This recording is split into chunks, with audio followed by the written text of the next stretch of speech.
how to add friend on Snapchat PC. Hi guys, welcome back to another episode. So in this video I'll be showing you how you can add friends on Snapchat web.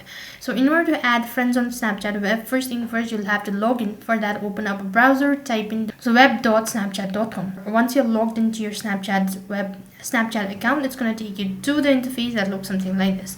So unfortunately, you'll not be able to add friends on Snapchat through your PC or using a web version.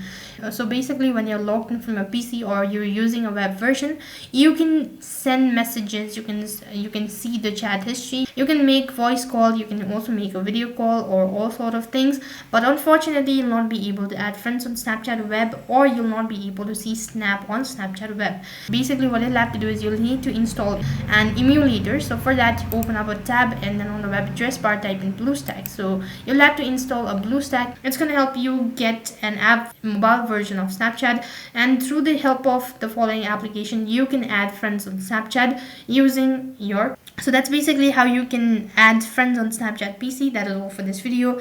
I hope the video was helpful. Make sure to like, share and subscribe to our channel. Thank you for watching. See you in the next video.